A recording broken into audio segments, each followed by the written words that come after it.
você entrou aqui nessa manhã, eu gosto do texto da palavra de Deus, em capítulo 4, 1 Pedro 4, a partir do versículo 12, que diz o seguinte: irmãos, não espereis a grande prova que vem sobre vós para vos tentar, como se alguma coisa estranha vos acontecesse. Mas alegrai-vos no fato de seres participantes das aflições de Cristo, para que na revelação da sua glória vos regozijeis com Ele. Que ninguém de vós padeça como ladrão, como malfeitor, ou como aquele que se intromete em coisa alheia, mas se sofre por causa de Cristo. Bem-aventurados sois vós, porque sobre vós repousa o Espírito da glória de Deus. Eu não sei como você entrou nessa manhã, como nosso irmão falou, um período atípico, essa pandemia não tem sido fácil, mas eu queria falar nessa manhã para os irmãos sobre a fidelidade a toda prova, em cima do texto da palavra de Deus que se encontra no livro de Apocalipse, capítulo 2, do versículo 8 ao versículo 11. Vamos falar sobre a igreja de Esmirna. A cidade de Esmirna, ela foi construída como colônia romana no ano 1000. No ano 600 ela foi destruída pelos lídios e é construída por Lisímaco no ano 200. A cidade de Esmirna ficava mais ou menos a 65 quilômetros de Éfeso. A palavra Esmirna significa cheiro suave, o material líquido prensado. A igreja de Esmirna estava sendo perseguida, a igreja de Esmirna estava sendo oprimida, mas dentro desse texto de Apocalipse 2, do versículo 8 ao versículo 11, podemos aprender algumas lições com essa igreja, com os nossos irmãos lá no passado, e fazer uma aplicação para o momento que nós estamos vivendo. O livro de Apocalipse foi escrito mais ou menos no ano 95, 96, pelo apóstolo João. Na época o imperador era César Augusto Domiciano. A igreja estava sofrendo uma grande perseguição, a igreja estava sendo oprimida, mas como diz o Rogério, mesmo em tudo aquilo que nós passamos, podemos contar com a presença daquele que nunca nos deixa, com a presença daquele que nunca nos abandona. Então, seja qual for o problema que você esteja passando, seja a situação que você esteja passando, eu queria dizer para você que Jesus nunca nos deixa, Jesus nunca nos abandona. E é nesse momento que nós devemos fazer como discípulos: Senhor, fique mais um pouquinho conosco, não nos deixe, nem nos abandone. E interessante que o livro de Apocalipse é uma revelação de Jesus Cristo. No texto, no capítulo 1, o livro de Apocalipse começa dizendo o seguinte: revelação de Jesus Cristo, qual Deus lhe deu, para mostrar ao seu servo as coisas que brevemente devem acontecer, e que através do anjo notificou a João, seu servo, o qual testemunhou de tudo que tem visto. Bem-aventurado aquele que lê, bem-aventurado aquele que ouve, bem-aventurado aquele que guarda as coisas escritas neste livro. João, as 7 igrejas que estão na Ásia, graça e paz daquele que é, daquele que é e daquele que é de vir, e de Jesus Cristo, a fiel testemunha, o primogênito dentre os mortos, aquele que nos ama e com seu sangue nos lavou dos nossos pecados e nos constituiu reis e sacerdotes para Deus Pai. Eu sou o Alfa, eu sou o Ômega, o princípio e o fim, o Deus todo verdadeiro. Eu e João estava na ilha chamada Pátio, por causa da palavra de Deus e do testemunho de Jesus Cristo. E diz que João ouve aquela voz poderosa de Jesus. E no versículo 17 diz: quando ele ouviu aquela voz, ele caiu como morto. Jesus põe a sua mão sobre a sua destra e diz: olha, João, não temas, eu sou o primeiro e o último, que fui morto, mas eis que vivo pelo século do século. Amém. E tenho nas minhas mãos a chave da morte e do inferno. Seja qualquer que seja a situação, Jesus Cristo está no controle de todas as coisas, porque Ele é soberano. Inclusive a nossa vida está nas suas mãos. Foi Ele que os irmãos leram no início: vós, sua geração eleita, sacerdócio real, nação santa, propriedade exclusiva de Deus. Você não é um qualquer, você pertence a Deus. Você é propriedade exclusiva de Deus. Amém? Vamos dividir esse texto que nós vamos ler de Apocalipse 2. Os irmãos vão encontrar nessa carta algumas coisas interessantes. Quando você chega num lugar, a primeira coisa que você faz é o quê? Se apresentar, não é isso? Você chega em qualquer partição, você se apresenta, ou quando recebe um convite para trabalhar, você se apresenta e fala seu nome, não é assim? Então, nessa carta, os irmãos vão ver uma apresentação, os irmãos vão ver um elogio, os irmãos vão ver um conselho, os irmãos vão ver uma promessa e os irmãos vão ver um convite, tá bom? Então, preste bastante atenção. Uma apresentação, um elogio, um conselho, uma promessa, um convite. Então, vamos encontrar tudo aí. Nessa carta de Esmirna, são as únicas duas igrejas que não foram censuradas: Esmirna e Filadélfia. Vocês não vão ver nenhuma repreensão nesse sentido, dessas duas igrejas. As outras tudo foram uma apresentação, um elogio, uma repreensão, um conselho, um convite e uma promessa. Nessas duas aí, tanto Esmirna como Filadélfia, os irmãos vão encontrar isso aí. Na época que Jesus, essa carta chegou à igreja de Esmirna, a cidade de Esmirna contava mais ou menos com 255 mil pessoas na época de Paulo. Essa cidade de Esmirna hoje está localizada na Turquia asiática. Das 7 cidades, essa é a única que ainda existe. Hoje tem mais ou menos uma população de mais de 1 milhão de pessoas. E interessante que da cidade turca, é a única que tem a maior população de cristãos, é a cidade de Esmirna. Então significa cheio, suave, um material líquido prensado. E Jesus nessa carta ele começa dizendo o seguinte: ao anjo da igreja que está em Esmirna, escreve o primeiro e o último que foi morto, mas tornou a viver. Conheço a tua tribulação, a tua pobreza, aí está entre parênteses, mas tu és rico, e a calúnia ou blasfema daqueles que se dizem judeus e não são, mas antes são da sinagoga de Satanás. Não temas as coisas que em breve devem acontecer. Não fala que talvez, fala que vai.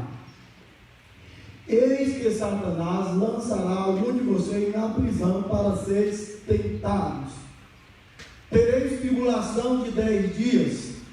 Ser fiel ante a morte, dar-te-ei o que? A coroa da vida.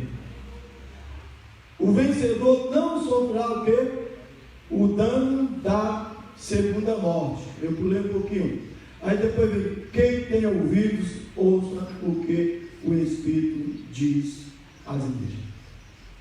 Como o Rogério que gosta muito de exegese, né, Rogério? Vamos fazer a exegese desse texto para a gente entender. Eu vou pedir a alguns irmãos que abram a Bíblia. Amém? Vou pedir os irmãos para abrir a palavra de Deus.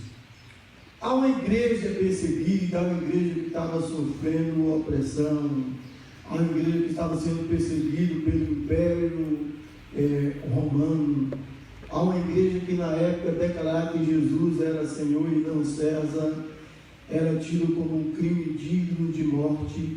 Jesus se apresenta de uma maneira interessante. Jesus se apresenta ao anjo dessa igreja. Existe uma grande confusão no sentido de quem seria esse anjo. Na cultura judaica diz que cada igreja tem o seu anjo guardião, mas eu creio que não seja anjo no sentido de mensageiro celeste. Por quê? Você me pergunta, por quê? Você vai ver anjo caindo aí nesse texto. Tem, porém, contra ti que deixar o primeiro amor. Isso não pode se referir a um ser celestial, e sim a um ser humano, ao líder da igreja. Por exemplo, no capítulo 3 fala que Jesus está batendo na porta de fora, não na porta do anjo, mas na porta do líder da igreja. Eis que estou à porta, para toda a carta é dirigida àquele que é o responsável pela igreja. A palavra anjo na Bíblia nem sempre significa um ser celestial. Se a gente abrir Malaquias, fala que Jesus seria o anjo da aliança, o mensageiro, o anjo no sentido de mensageiro. Então a carta ela é destinada ao líder da igreja. E Jesus começa dizendo o seguinte: ao anjo da igreja que está em Esmirna, escreve, diz, o primeiro e último. Vamos entender essa expressão, primeiro e último, o princípio e o fim, porque baseado nesse versículo, algumas seitas heréticas pegam esse versículo para dizer que Jesus não é Deus, porque a Bíblia se refere a Ele como primeiro e último, princípio e fim. Então o que eles falam, mas Jesus não pode ser Deus, porque a Bíblia fala que Ele é o primeiro e último, e princípio e fim, ou alfa e ômega. Sempre que aparece essa expressão na Bíblia se referindo a Jesus, como em Apocalipse 3,14, que fala que Jesus é o princípio da criação de Deus, Apocalipse 3,14, essa palavra princípio, que é arquaico grego, significa origem, não está falando sobre no sentido de Jesus ser um ser criado. Mas quando aparece em Apocalipse essa expressão alfa e ômega, princípio e fim, isso é uma autenticação da deidade de Cristo. Isso está falando que Jesus é quem? Esperando a resposta aí, Jesus é quem? Deus. Mas como eu gosto de mostrar isso na Bíblia, vamos ver na Bíblia. Isaías 41, versículo 4, Rogério. Isaías 44, versículo 6. A irmã.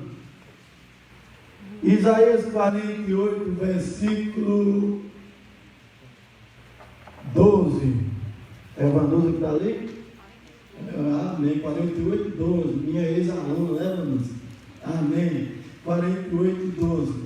Então, Jesus se identifica. Jesus não é uma apresentação, irmão Rogério. Jesus está se apresentando à igreja. Ele está falando quem ele é. Eu sou o primeiro e o último, o princípio e o fim, aquele que esteve morto e reviveu. Então, sempre essa aplicação que Jesus fala, eu sou, essa expressão eu sou, uma expressão tirada de Êxodo 3,14, quando os filhos de Israel chegam e falam, Moisés, quando os filhos de Israel chegarem e perguntar qual é o meu nome, o que é que eu vou responder? Assim dirá os filhos de Israel, eu sou o que sou, eu sou o que enviou a vós. Essa expressão ego em mim significa que Jesus está falando sobre a sua divindade, sobre a sua deidade. Então Jesus está falando que Ele é o Deus de Israel, Ele é o Deus verdadeiro. Amém? Vamos ver isso aí. Pode ler. Isaías 41:4. Quem fez tudo isso? Quem chama as gerações à existência desde o princípio? Eu, o Senhor, que sou o primeiro e que sou o mesmo com os últimos. Amém? Eu sou o primeiro e sou o mesmo com os últimos. Então, Jesus está falando, eu sou o primeiro e o último, o princípio e o fim. Jesus está falando, eu sou quem? Eu sou Deus. No princípio era o verbo estava com Deus, e o verbo aqui era Deus. Ele estava no princípio com Deus, ele criou todas as coisas foram criadas por meio dele. Versículo 14.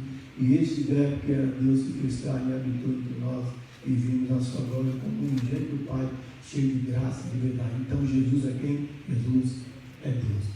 Isaías 44:6. Assim diz o Senhor, Rei de Israel e seu Redentor, o Senhor dos Exércitos.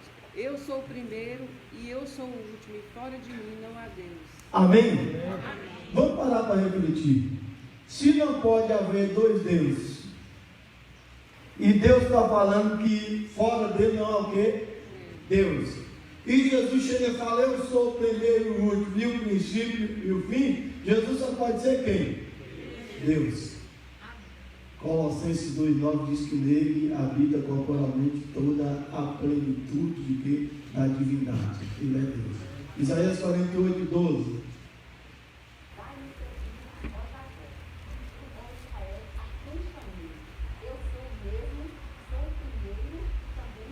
Amém? Está vendo?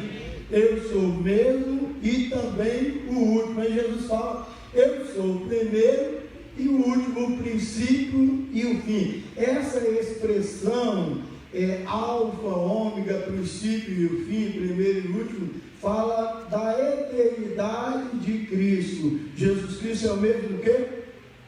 Ontem, hoje.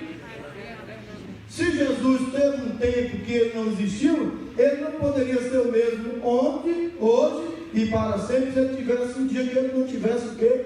Existido. Então Jesus sempre existiu, ele é eterno, e na oração de João 17 ele fala o seguinte: glorifica-me, Pai, com a glória que eu tive junto a ti, antes que o mundo que existisse. Então Jesus é quem? Jesus é Deus. Eu sou o primeiro e o último, o princípio e o fim. Aí Jesus continua dizendo o seguinte: que fui morto e o que? E estou vivo. Tornei a viver, em algumas traduções. Há uma igreja que estava sendo perseguida. Por que é que Jesus se refere a ele como aquele que esteve morto e viveu? A cidade de Esmirna era declarada a cidade da vida. Por quê? A cidade de Esmirna foi uma das cidades que mais foi destruída por terremotos, por invasões, mas era uma cidade que sempre era reconstruída. Os irmãos terem uma noção, a cidade foi destruída várias vezes e foi reconstruída, e ela é chamada cidade da vida. E Jesus falou: olha, o único que pode dar vida sou eu. Eu estive morto, mas estou o quê? Vivo pelo século do século. Amém. A uma igreja que estava sendo perseguida, Jesus fala que a confiança dela não estava baseada em alguém que morreu e ficou no túmulo, mas alguém que morreu, ressuscitou no terceiro dia, está sentado à direita de Deus e intercede por nós. Amém? Mas vamos ver isso na Bíblia, né? 1 Coríntios capítulo 15, a partir do versículo 17.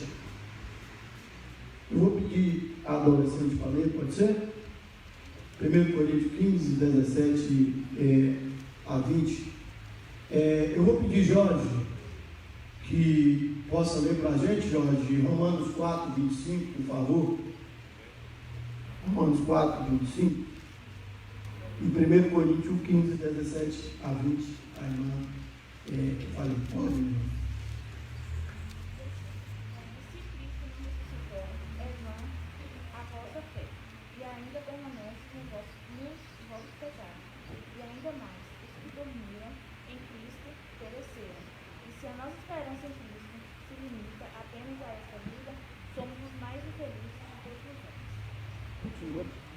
Mas de fato Cristo ressuscitou dentre os mortos, como ele, as primícias dos que dormem. Amém. Na minha tradução diz: verdadeiramente ele o que? Ele ressuscitou. Ele venceu a morte. Está sentado à direita de Deus.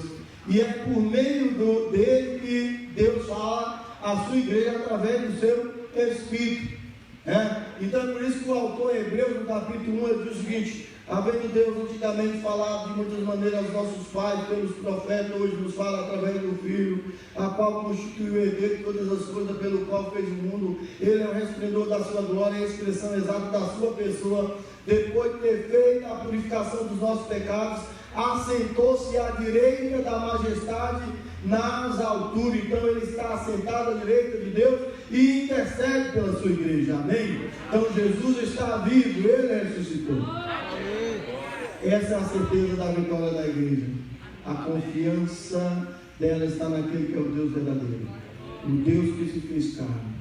Interessante que o estudioso Arnaldo Cristiano, quando ele escreveu o livro Apocalipse, é um autor adventista, ele fala uma coisa interessante, que a maior prova do amor de Deus é a sua encarnação. Um Deus que se fez carne, habitou entre os homens, passou por tudo aquilo que nós passamos, para nos mostrar que se nós colocarmos a nossa confiança nele, vamos chegar ao desejado, vamos chegar ao porto seguro. Outro irmão, Romanos 4, 25, Jorge. qual por nossos pecados foi entregue e ressuscitou para a nossa justificação. Amém? Na minha tradução diz que ele morreu por causa dos nossos pecados e ressuscitou por causa da nossa justificação. Sabe o que Paulo está dizendo? Que não adiantaria Jesus, ó gente, só morrer. Se Jesus morresse, ele seria como qualquer religioso, como Buda e outros. Mas Jesus venceu a morte. Aleluia! Jesus ressuscitou. E o autor Hebreus, no capítulo 2, 14, ele diz o seguinte: visto como os filhos têm participação comum na carne e no sangue, disso também ele participou, para que através da sua morte destruísse aquele que tinha o poder da morte, a saber, o diabo, e livrasse todos aqueles que com temor da morte estavam sujeitos à servidão. E Jesus morreu a nossa morte, aí vem um corinho para vivermos da sua vida. Esse corinho é da nossa época, né? Esse não é de hoje, não, né? É de sua época também. Não temas, eu sou o primeiro e o último, o princípio e o fim, que fui morto, mas tornei a viver. Aí vem o versículo 10, que aparece uma expressão que os irmãos vão ver muito na Bíblia, né? Não tenha medo, não é assim? Não temas, se eu não me engano, aparece 365 vezes na Bíblia. É isso, Leandro? Me ajuda, parece que é 365 vezes. Não temas, né? Não temas, não temas. Não temas as coisas que em breve devem acontecer. Talvez vai acontecer ou deve? Então vai acontecer. É uma situação que a igreja ela iria passar. Não temas as coisas que em breve devem acontecer. Talvez o grande problema eu não gosto de usar muito essa expressão igreja contemporânea, sabe por quê? Porque a Bíblia fala que não há nada de novo debaixo do céu e da terra. Os irmãos já notaram que a história sempre se repete. Existe aquele período que nós estamos naquele fervor, não é assim? Com Deus, existe aquele período que só a misericórdia, né? Só Deus trabalhando, né? E nesse período, interessante que nesse período de pandemia, a gente tem notado que ao invés dos cristãos estar juntos, buscando a Deus, estão se distanciando de Deus, infelizmente. Mas nós devemos orar por eles, amém? Não temos as coisas que em breve devem acontecer. Que coisas? O diabo, o vosso adversário, vai fazer o quê? Lançar algum de vocês, não todos, algum de vocês na prisão para vocês eles provarem. Tereis tribulação de 10 dias, ser fiel até a noite, para ti a coroa da vida. O objeto da tentação é quem? O diabo. O diabo por trás, irmãos, a gente tem que tomar muito cuidado. É por trás de todo levantar contra a igreja, a gente tomar cuidado para não estar lutando contra as pessoas. Por trás de toda luta, por trás de todo projeto contra a igreja está o inimigo das nossas almas. A Bíblia fala que ele derredou ungindo como leão, buscando a quem possa tragar. 1 Pedro 5:8. Em Efésios 6 fala que a nossa luta, vamos repetir esse versículo, a nossa luta não é o quê? Está vendo? Mais quanto o quê? Continua? Vai, Rogério. Potestade, né? Contra as forças espirituais, a maldade nos lugares celestiais. Então a minha luta não é contra o meu irmão. Interessante que em Efésios, falando sobre os nicolaítas, Jesus fala que odeia os nicolaítas. Não, Jesus falou odeia as obras dos nicolaítas. Odeia o pecado, mas não odeia a pessoa não, amém? Porque Deus nos ama. Eis que o diabo lançará alguns de vocês na prisão para seres tentados. Tereis tribulação de 10 dias.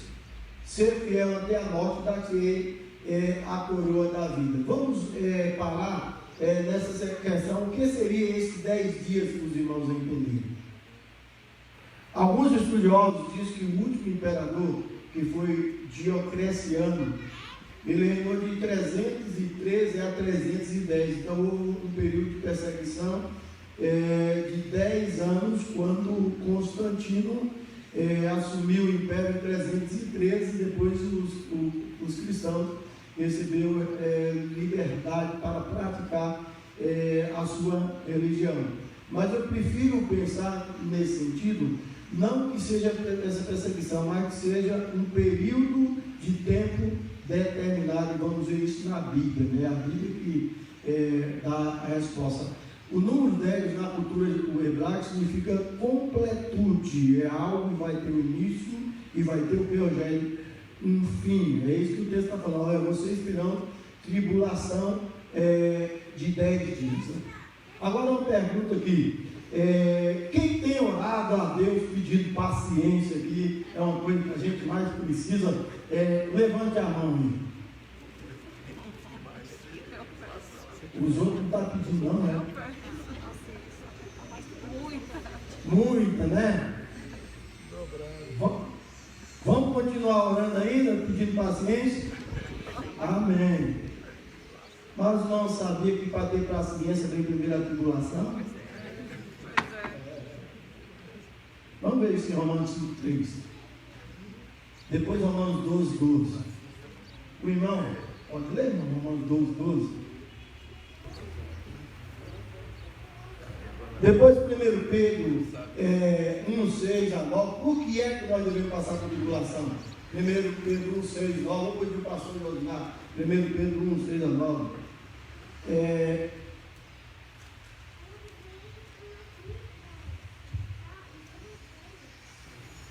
Isaías 43, de 1 a 3. Está ocupada? Então, meu querido, Isaías 43, de 1 a 3.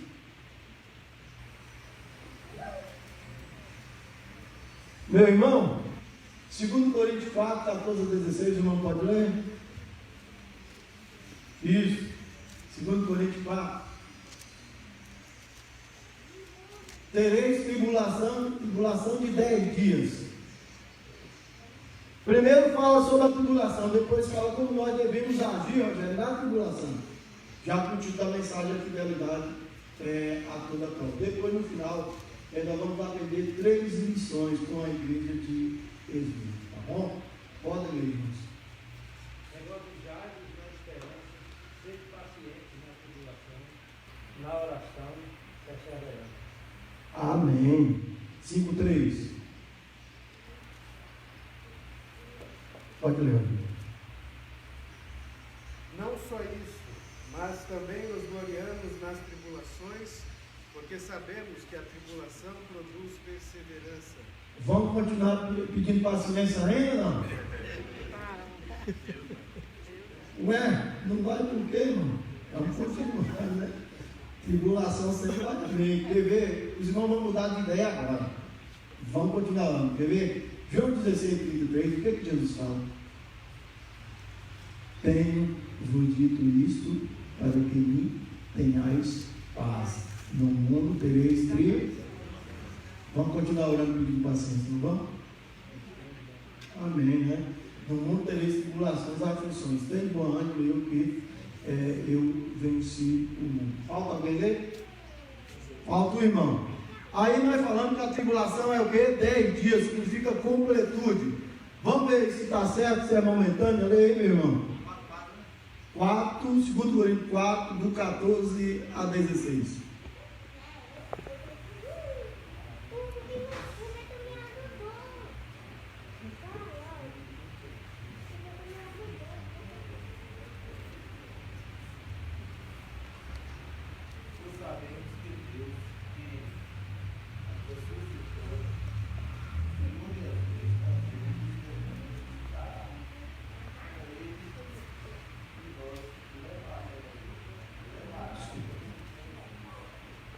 Segundo Coríntios 4, 14. Leu 16. Agora.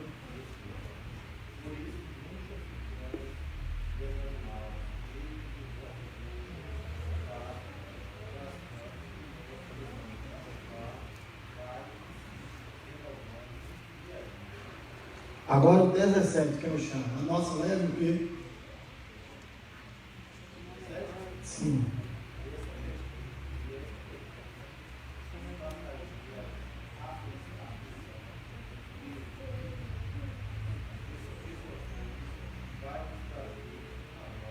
Amém? Na minha tradução diz o seguinte: porque a nossa leve e momentânea tribulação produz para nós um peso muito excelente de glória, não atentando nós para as coisas que se vê, mas para aquelas que não se vê, porque as que se vê são temporais, mas aquelas que não se vê são eternas. Exaltado é o nome de Jesus. Amém. Também nos gloriamos na tribulação, e a tribulação produz paciência. Os irmãos ainda vão continuar orando pedindo paciência, graças a Deus. A paciência, se os irmãos não orar pedindo paciência para ganhar a tribulação, não vai ter experiência, está vendo? Um acompanha o outro, nos gloriamos na tribulação. A tribulação produz paciência, a paciência, a experiência, a maturidade, e a maturidade não nos traz confusão, está vendo? Sabe por que existem muitos crentes imaturos? Porque não passam pelas tribulações e não pedem paciência a Deus. Mas continue pedindo, não é fácil, mas é bom. Amém? Não temos as coisas que brevemente devem acontecer. O dia lançará algum de vós na prisão. Com que objetivo? Para seres tentados. Irmãos, aprendam uma coisa. A gente tem que entender que nenhuma tentação no sentido de nos destruir vem de Deus. Mas Deus permite. Deus permite que nós sejamos provados, que nós sejamos tentados. A gente vê o livro de Jó, a Bíblia fala que Jó era um homem ímpio, justo, temente a Deus, desviava-se do mal. Mas tudo que aconteceu na vida de Jó foi vontade permissiva de quem? De Deus.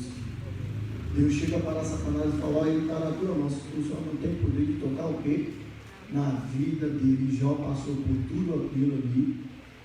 Tem uma experiência, alguns dizem que Jó passou a conhecer a Deus depois, então aprender, estudar a Bíblia. O que o texto está falando é que Jó teve uma experiência mais profunda com Deus.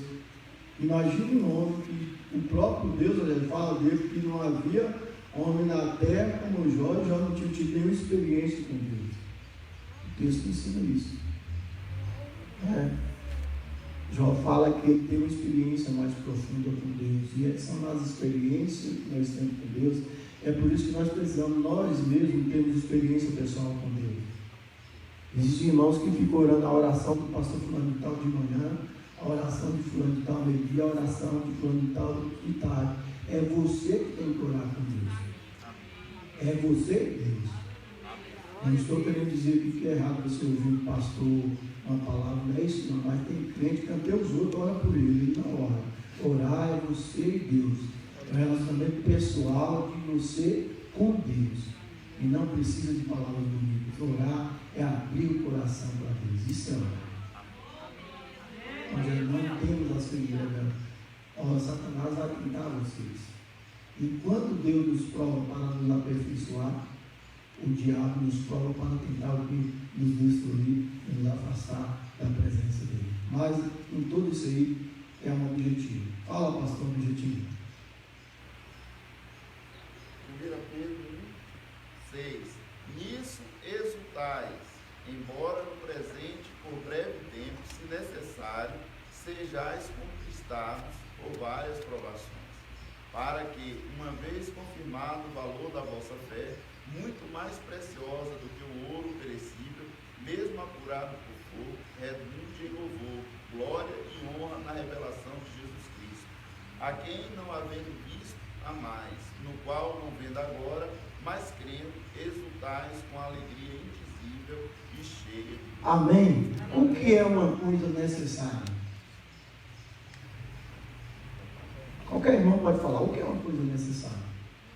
Não pode faltar. Não pode faltar. A pessoa se faltar, seu irmão no teclado ali, eu fosse tocar. É por isso que a igreja é um corpo. Quando um crente chega para mim e fala que tem todos os dons, é meio complicado, então ninguém tem mais, porque tem todos. É por isso que na igreja não existe ninguém melhor que o outro. Todos somos iguais. Amém.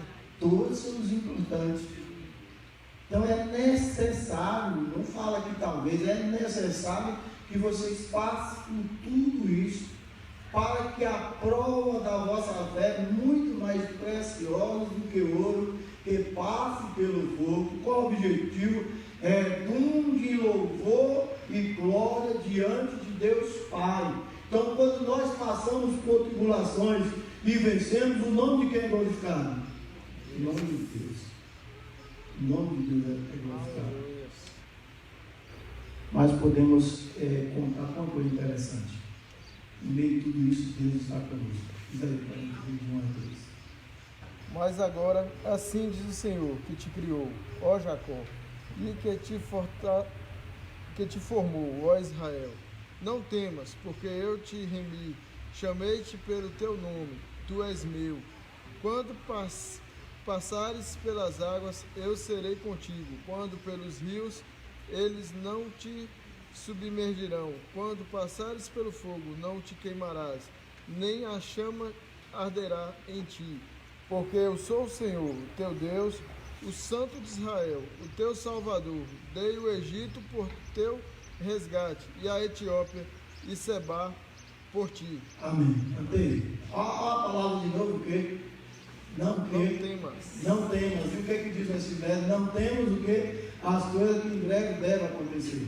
Então Deus chega, logicamente Deus está falando aí ao povo de Israel, e aparece uma palavra interessante, que é Reni, ó, eu te comprei.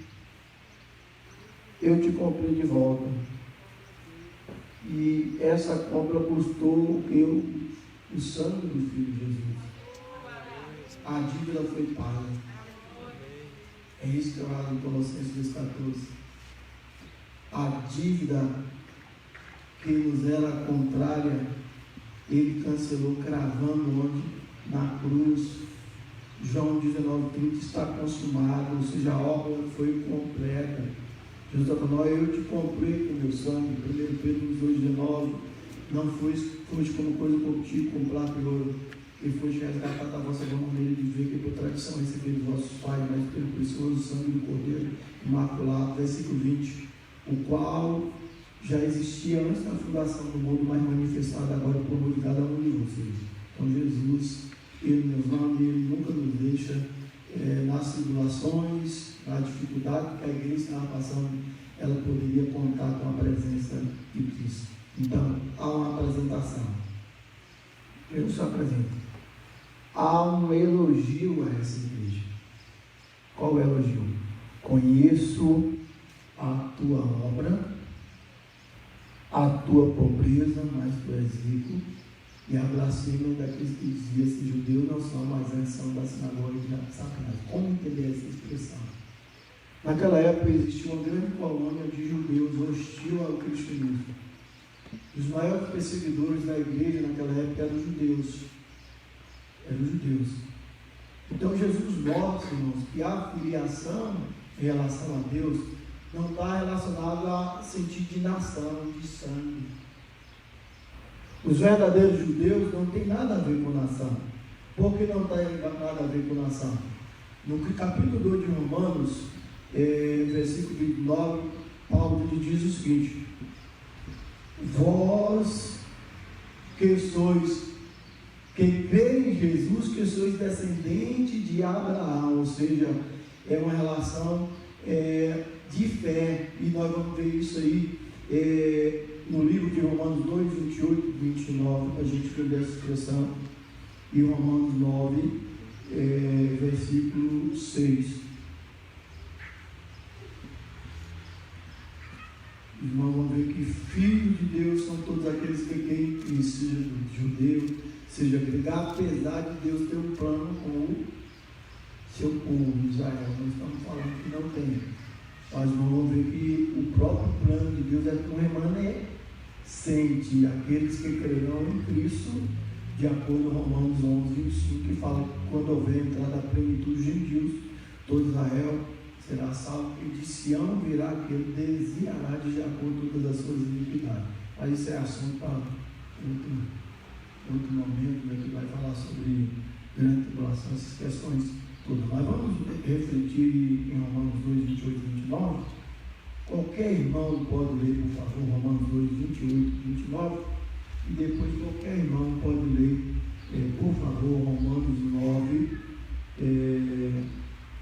versículo 6, 7 e 8. Pode ler. Porque não é judeu o que é exteriormente, nem circuncisão a quem se exteriormente na carne, mas o judeu o que é no interior, circuncisão a quem é do coração, no espírito e no alento, cujo louvor não provém dos homens, mas de Deus. Amém?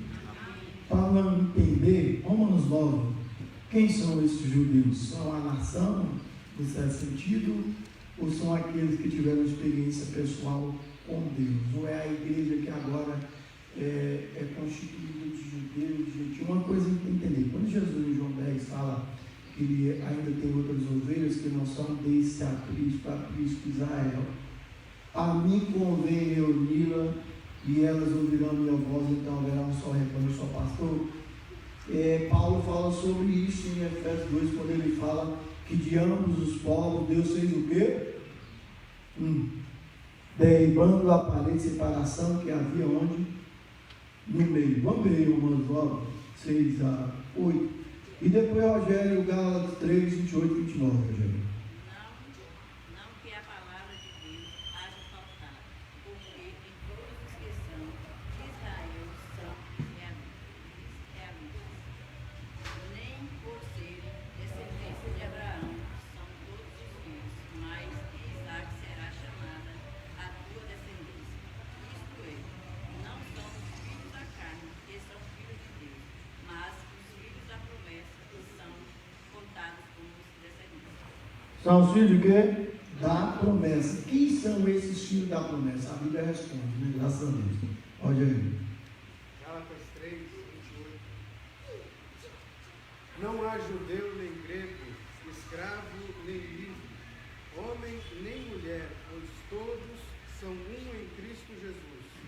E se vocês são de Cristo, são descendência de Abraão e herdeiros segundo a promessa. Amém? Os irmãos entenderam?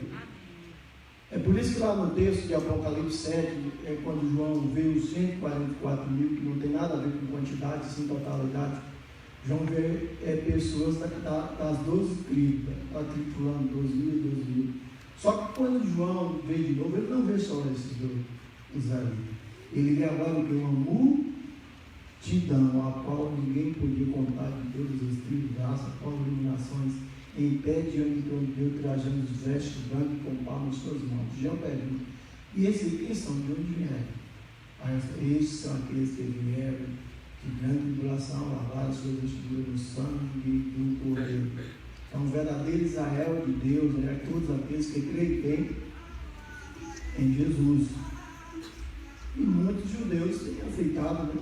Tem muitos irmãos judeus que já têm Jesus como Messias, como Salvador. Então não temos as coisas que breve vai acontecer, o diabo lança mão de você na prisão para ser tentado. Ser fiel até a morte, dar-te-ei o quê? Naquela época era praticada os Jogos Olímpicos, para os irmãos entenderem. E a cada vencedor era entregue uma coroa feita de louro, daquelas folhinhas de louro que hoje a gente usa, né? Sabe o que Paulo está falando? Aquelas coroas que os vencedores recebiam eram perecíveis, mas a coroa que nós vamos receber é a coroa da vida, né? Que simboliza vida eterna, que simboliza a eternidade. Sabe o que Jesus está falando? Não sabeis que todos que correm no estádio, 1 Coríntios 9, 24, todos correm e só levam o prêmio? Correr de tal maneira que vocês possam alcançar. Todavia, esses fazem por causa de uma coroa corruptível. Nós fazemos por causa de uma coroa incorruptível. Então, por isso que Paulo, em Filipenses 3,14, ele diz: irmão, quanto a mim não ajuda para alcançar. Mas uma coisa eu faço, esquecendo-me das coisas que para trás ficam, sigo para aquelas que estão diante de mim, buscando o prêmio da soberana vocação de Deus em Cristo. Por isso, meu irmão, continue a sua carreira, continue correndo, que vocês tenham uma alma e seu alvo em Jesus.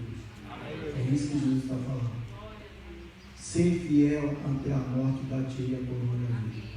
Os irmãos entenderem essa expressão, segundo alguns estudiosos, o pastor da igreja de Esmirna era Policarpo. Policarpo, segundo alguns estudiosos, foi discípulo de João.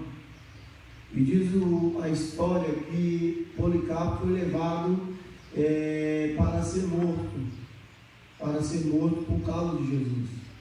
E na época o imperador chegou para ele e pediu para ele negar Jesus como Senhor.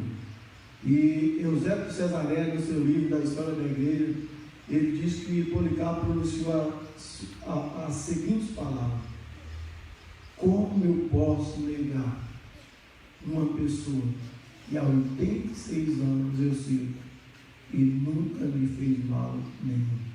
Jesus Cristo é o meu Senhor, Jesus Cristo é o meu Salvador. Aleluia. Sabe o que aconteceu com Policarpo? No dia 23 de fevereiro do ano de 155, Policarpo foi levado para ser morto, queimado numa estaca.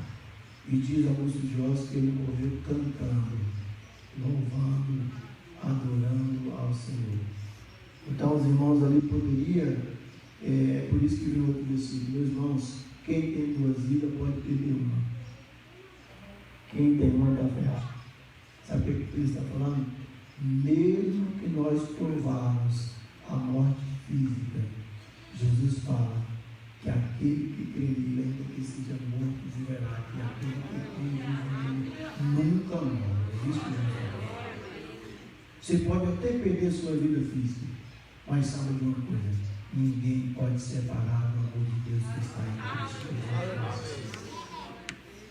E é por isso que no livro de Romanos Paulo fala que nem altura, nem porvir, nem profundidade, nem fundo, nem nudez, nada pode nos separar do amor de Deus que está em Cristo Jesus, nosso Senhor. É por isso que o Senhor Jesus fala em João 10, 27, as minhas ovelhas ouvem a minha voz, conhecem a minha voz e me seguem. Eu as conheço, eu vos dou a vida eterna e nunca perecerão eternamente. Ninguém tomará da mão do Pai, porque o Pai que é Deus o Senhor, e da mão do Pai ninguém pode tirar. Entenda uma coisa, meu irmão: você vai perseverar, não é porque você é bonzinho, não é porque eu sou bonzinho. Você vai perseverar porque no livro de Judas, capítulo 24, Deus, através do profeta Judas, do apóstolo, Deus diz o seguinte: aquele que é poderoso para vos guardar de tropeçar e vos apresentar irrepreensível diante de Deus, nosso Pai. É Deus que nos guarda. É Jesus que conduz a igreja. É Jesus que sustenta a igreja. É Ele que diz em Mateus: as portas do inferno não vão prevalecer contra a minha igreja, porque Ele é a cabeça da igreja. Eu estava lendo um livro de Charles Swindoll, ele diz o seguinte: existem muitas pessoas que quando acontece alguma coisa na igreja, elas querem logo sair para ir para outra, apesar de não ter outra, mas pode ter nome, mas não é outra, é a mesma, porque onde estiver o povo de Deus reunido, aí está Deus. Independente de placa nacional, a gente tem que parar com essa besteira de placa nacional. Todos nós somos um povo só, um povo de Deus, independente de diferença em liturgia, independente da maneira de pregar, nós somos povo de Deus, lavados e remidos pelo sangue de Jesus. E Charles Swindoll diz o seguinte: que a igreja é como um velho barco, balança de um lado, balança de outro. Nela acontecem coisas que dá vontade de vomitar, mas uma coisa ele tinha certeza: ela vai chegar no destino, quer você esteja dentro ou quer você esteja fora, ela vai chegar no destino, porque ela tem a cabeça que é Jesus, e ele garantiu que as portas do inferno não prevaleceria contra a sua igreja. Por isso, meu querido, por maior que seja a dificuldade, a adversidade, não saia da presença do Senhor, não deixe a sua igreja por qualquer coisa. Sabe por quê? Porque quando você sair daqui, vai para outra, você vai encontrar o mesmo problema, você vai sair para outra, vai sair para outra, vai sair, e você vai acabar indo para o mundo. Não saia, mas ore pela sua igreja. Ore pelo seu irmão que tropeçou. Ajude seu irmão a erguer, ajude seu irmão a se levantar. Então a igreja tinha uma promessa da vida eterna, uma vida que não se perde. Ninguém pode tirar a vida eterna daqueles que Jesus escolheu. Ninguém pode dizer que aquele que foi justificado por Deus, jamais ele pode deixar de ser justo. Ele foi justificado por Deus. Temos paz com Deus por nosso Senhor e Salvador Jesus. Mas a carta termina com um convite. Nós falamos sobre um elogio, não falamos? Nós falamos que não tem repressão. Existe um elogio para essa igreja. Jesus se apresenta, Jesus elogia essa igreja. Jesus faz uma promessa a essa igreja. Mas os irmãos notaram que sempre a carta termina com um convite. Sempre a carta se refere a um convite que Deus nos faz. Todos nós recebemos um convite para ir a um lugar. Mas os irmãos já notaram que o último convite da Bíblia está em Apocalipse 22, 17. É o último convite da Bíblia. Está em Apocalipse 22, 17. Os irmãos já notaram que nós, como igreja do século 21, muitas vezes os nossos ouvidos estão obstruídos para não ouvir a voz do Espírito de Deus. É o Espírito Santo que guia a igreja. É o Espírito Santo que Jesus, em João 16, 13, 14, ele falando sobre o Espírito Santo, ele diz o seguinte: quando vier o Espírito da verdade, ele vos guiará toda a verdade. Porque não falará de si mesmo, mas dirá tudo o que ouviu de mim, e vos anunciará o que há de vir. Ele me glorificará, porque a quem receber o que é meu, juro lá de anunciar. Versículo 18, Jesus fala: não vos deixarei órfãos, mas eu voltarei para vós. Jesus está falando que ele não nos deixaria órfãos, porque ele iria enviar o que? O Consolador. E enviar o Espírito. E aí a gente vê o cumprimento dessa promessa que está lá em Joel capítulo 2, versículo 28, que fala: derramarei do meu Espírito sobre toda a carne. Tá? Esse cumprimento está lá em Atos. No Atos 1:8, Jesus falava: recebereis poder, a presença de vós do Espírito Santo, semeei testemunho, tanto em Judéia, Samaria, pelos confins da terra. Jesus falou que o Espírito Santo viria dar continuidade à obra que Jesus começou.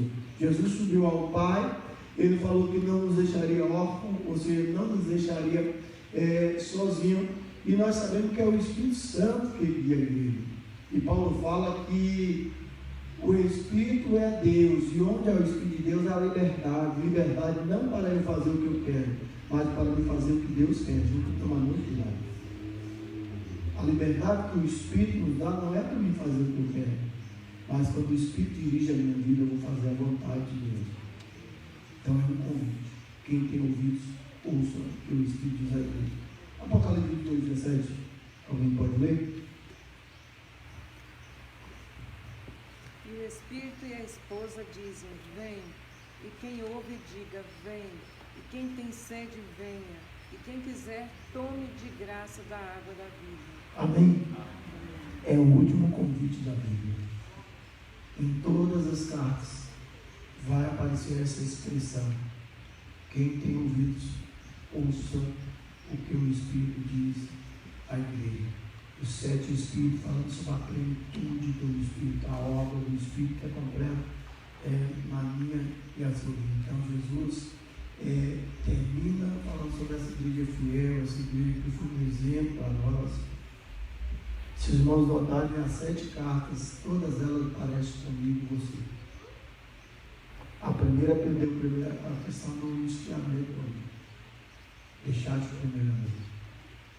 A segunda não recebeu nenhuma repreensão.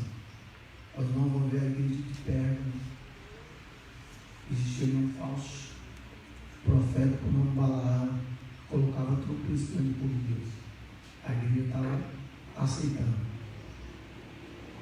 Na Tiatira, a igreja já estava seguindo. Diz que existia ali uma mulher chamada Jezabel. E aí a gente vai para a igreja de quê? De Sardes. A igreja vivia de aparência, tem nome, quem vive, mas vocês estão bem. E a gente vai para a igreja de Filadélfia, que não foi também repreendida. Como guardaste a palavra da minha perseverança, também te guardarei da hora de provação para vir sobre tudo o mundo. Aí vem a igreja de Laodiceia. Soberba, orgulhosa, não necessitava de nada, nem do próprio Jesus ela necessitava. E rica, sou abastada, não tem necessidade de nada, não sabe o que é miserável, pobre, cego, Eis que estou à porta e bato, se alguém ouvir a minha voz, abrir a porta, então eu só passarei por ele. Talvez sua vida seja como a de Éfone. Talvez você não tenha tido amor para com a obra, para com as coisas de Deus. Aí tem crente que diz o seguinte: Deus não está preocupado com o que eu faço, e sim com o que eu sou. Mas tem um problema nessa colocação. Quando eu amo a Deus, eu também faço as coisas de Deus. Quando eu amo a Deus, eu amo as obras de Deus. É impossível desligar uma coisa de outra. Não estamos falando aqui sobre religiosidade, não. Estou falando que quem ama a Deus, ama a sua igreja e faz as coisas de Deus por amor. E aí vem a outra igreja, que ela fala quantos comércios não têm sido feitos, quantas pessoas não têm vendido a palavra de Deus. Aí vem a outra, Tiatira, Jezabel, quantos escândalos não tem havido no meio do povo de Deus. E aí vem a igreja de Filadélfia, porque Filadélfia significa amor fraternal. A igreja que eu pude diante de uma porta aberta, tendo pouca força guardada, só minha palavra não levaste nenhum. E a igreja de Laodiceia. Mas é interessante que Jesus não age como nós agimos. Mesmo apesar de todos eles, Jesus chama de sua igreja. Jesus não fala que não é igreja, mas como Ele nos ama, Ele nos elogia, Ele nos repreende, Ele nos aconselha, Ele faz um convite, Ele tem uma promessa. E Ele cumpre as suas promessas. Número 23, 19 diz que Deus não é homem para que minta, nem filho do homem para que se arrependa. Porventura, tendo Ele dito que não faria, tendo prometido não cumpriria. Por isso, meu querido amado, não, por mais pior que seja a situação, se achega a Jesus.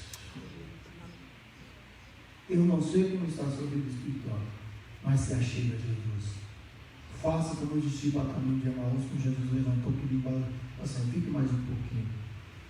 Fique mais um pouquinho. Tem até aquele corinho, né? Fica, Senhor, já se mais tarde. Convide Jesus. Convide Jesus. Não deixe ninguém orar por você. É você e Deus, a oração é você e Deus. É você que tem que buscar Deus. É você que tem que se relacionar com Deus. 3 coisas para a gente encerrar. Aprendendo com a igreja de Deus. Primeira coisa. A igreja de Esmirna nos ensina 3 coisas, 3 perguntas. A primeira pergunta que eu faço a você: você está disposto a sofrer por Cristo? Você está disposto até mesmo a morrer por Cristo? É muito fácil falar que nós servimos Jesus quando as coisas estão boas. É muito fácil falar que servimos Jesus quando a mesa está fraca. Mas imagine esses nossos irmãos perseguidos. Aparece aí a palavra pobreza, que no grego é pitokeia. Era pobreza extrema, não tinha nada. Segundo alguns estudiosos, como existia o comércio e tudo que era vendido no mercado era sacrificado aos ídolos, e eles deveriam participar dessas festas, eles negaram, eram perseguidos, viviam numa pobreza extrema, mas Jesus fala que eles eram ricos, sabe por quê? A verdadeira riqueza é a riqueza de caráter. Não é dinheiro. Não é dinheiro. Não juntei tesouro na terra, mas ajuntou esse tesouro no céu. Jesus não está dizendo que você vai viver uma vida miserável. Jesus está falando que o amor a Ele deve estar acima de todas as coisas, porque todas essas coisas passam. E a Bíblia fala que nós não devemos nos preocupar em enriquecer, em ajuntar, porque essa riqueza cria asa e voa. Quantas pessoas abandonaram Jesus por causa do amor, não por causa do dinheiro, mas por causa do amor ao dinheiro. O problema não é o dinheiro. Enquanto o dinheiro estiver sendo servo, é bom, mas quando ele passa a ser Senhor, é perigoso. A igreja devia estar disposta a sofrer por Cristo, a não ter medo de morrer por Cristo. Falando sobre essa pobreza dessa igreja, em Hebreus capítulo 10, versículo 34 a 39, está escrito o seguinte: porque vocês permitiste o espólio dos vossos bens, o roubo, o confisco, porque vocês sabem que nos céus vocês terão uma possessão melhor.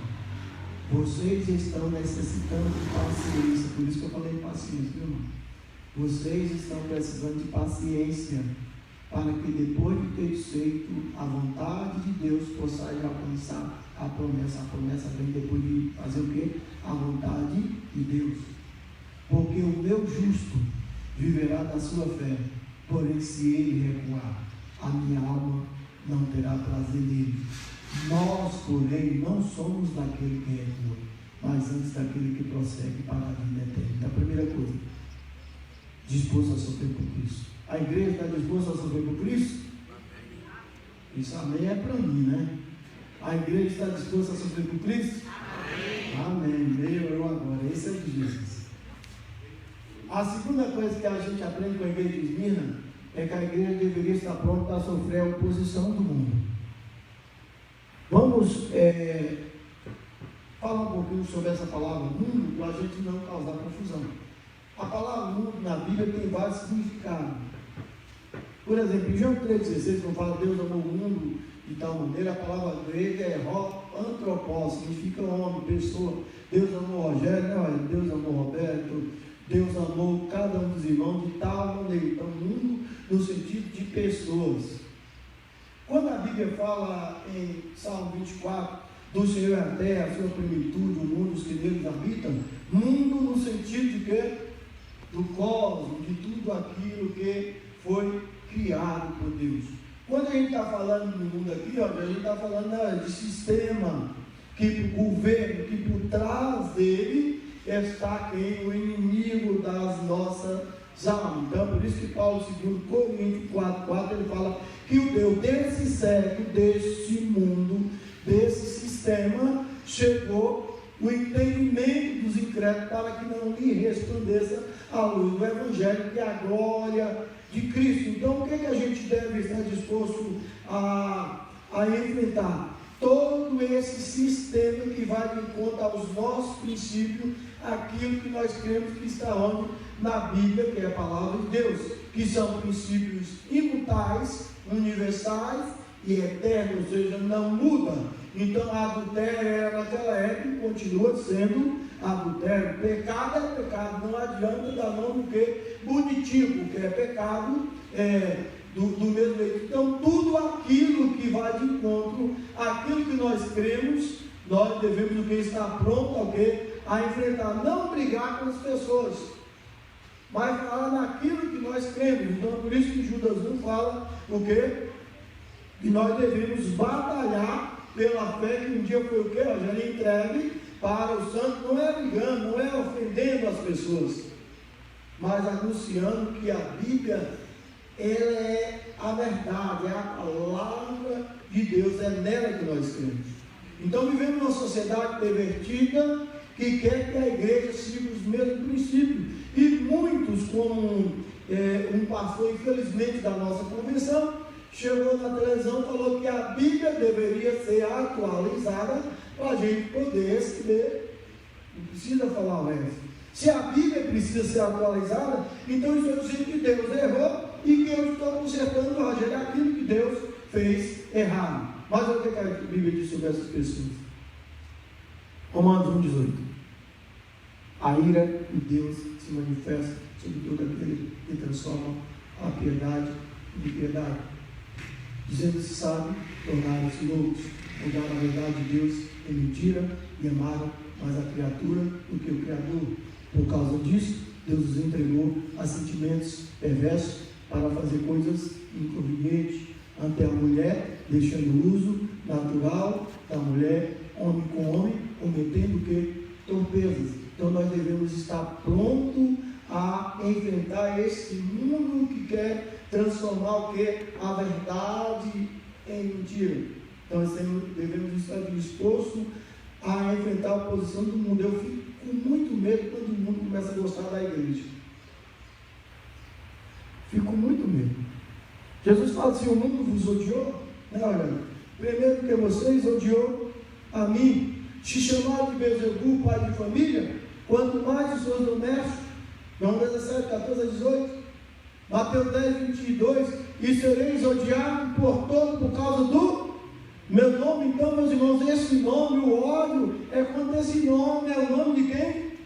De Jesus, é o nome que está acima de todo nome. Efésios 21, acima de todo principado, de toda potestade e de todo nome que se possa referir, não somente nesse século, mas também no vindouro. É o nome maravilhoso do nosso Senhor e Salvador Jesus. Então devemos estar dispostos a enfrentar a oposição do mundo. Mas a carta termina trazendo consolo. Qual a primeira coisa? Devemos estar o que pronto para sofrer por quem? Por Cristo. Segunda? Olha a terceira. Podemos contar com a presença de Deus. Em meio a tudo isso, Cristo vai estar guiando a nossa igreja. Vai estar direcionando a nossa igreja. Por isso, meu querido, você não está só. Você não está sozinho. Eu gosto muito do texto de Isaías 40, do versículo 26 a 31. Apesar de ser uma referência ao povo de Israel, que pode ser aplicada a nós como igreja. Lá está escrito o seguinte: porque diz o Jacó, ou fala Israel, o nosso sofrimento está encoberto diante do nosso Deus. Não sabes tu que o Eterno, Criador dos confins da terra, não se cansa e não se fatiga, e que não há escravização do seu entendimento? É Ele que dá força aos cansados e multiplica as forças àqueles que não têm um vigor. Os jovens correrão, os mancebos certamente cairão, mas os que esperam no Senhor renovarão as suas forças, subirão com asa como águias, correrão e não se cansarão, caminharão e não se fatigarão. Espere, meu querido, no Senhor. Descanse no Senhor. Mesmo em meio à perseguição dos adolescentes e jovens, não desista de Jesus, porque Ele nunca vai desistir de você. Mesmo apesar das lutas, confie no Senhor, que Ele vai conduzir este grupo de adolescentes, que hoje está difícil, e a igreja deve cuidar muito bem dos adolescentes e jovens. Está difícil, não está fácil. Mas eu queria deixar para vocês um versículo da palavra de Deus, para vocês que realmente lutam para estar aqui. Não é fácil, esse mundo tem oferecido muitos bandejos. Eu queria deixar o versículo para vocês em Provérbios 18, 10, para o adolescente, que diz o seguinte: torre forte é o nome do Senhor, para ele correrá o justo e estará em ti. Vamos colocar de pé, vamos orar. Queria agradecer aos nossos irmãos pela confiança, ao Roberto. Queria agradecer cada irmão, que Deus continue abençoando a vida do pastor Adnei, a fé dessa igreja, cada departamento, todos os pastores, cada irmão, que possamos, os irmãos, estar orando pela igreja de Cristo, independente de padrão nacional. A gente não pode estar lutando um contra o outro. A gente tem um inimigo comum. A gente deve estar orando um pelo outro, para que Deus continue abençoando o seu povo, a sua igreja. Levante a sua mão para lá.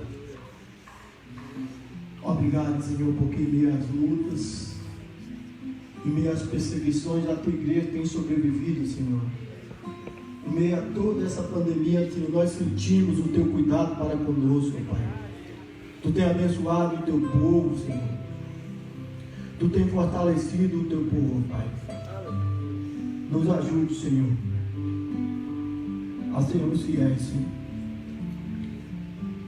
Nos ajude, Senhor, a fazer da tua vontade. Perdoe, Pai, os nossos pecados. Acrescente, Senhor, a nossa fé em Ti, Senhor. Nós confessamos, Senhor, os nossos pecados a Ti. Quantas vezes nós temos sido infiéis, enquanto Tu sempre continua fiel para conosco, Senhor. Mas nós te pedimos, Senhor, venha derramar o Teu Espírito sobre as nossas vidas, sobre a vida da Tua igreja, Senhor. Faça que a cada dia mais possamos crescer na graça e no conhecimento do Teu Filho, Jesus Cristo. Obrigado, Senhor, porque é a Tua presença, Senhor, que nos conduz à vitória. Coloco nas Tuas santas mãos os adolescentes e jovens dessa igreja, Senhor. Tu sabes, Senhor, as lutas que os Seus filhos têm enfrentado, Senhor. Mas em nome de Jesus Cristo, nós declaramos que toda a cura do inimigo, toda a arma preparada contra a vida dessa igreja, eu declaro que já caiu por terra no nome de Jesus, meu Pai. E que Tu venha manifestar o Teu poder através da vida de cada um dos Teus servos, Senhor. Continua abençoando o pastor Adnei, que tu colocaste na direção dessa igreja, cada pastor, cada departamento, Senhor. Os seus filhos, Senhor, esse casal abençoado que está na direção dos jovens adolescentes. Ó Espírito Santo de Deus, guia os seus filhos, direcione os seus filhos, Senhor. Te agradeço pela vida de Rogério, pela vida de cada irmão, Obrigado, Pai querido, por tudo que tu és. E obrigado pelas bênçãos recebidas a tuas divinas mãos. Tudo isso eu te peço no nome que está sobre todo o nome, no nome maravilhoso do nosso Senhor e Salvador Jesus Cristo.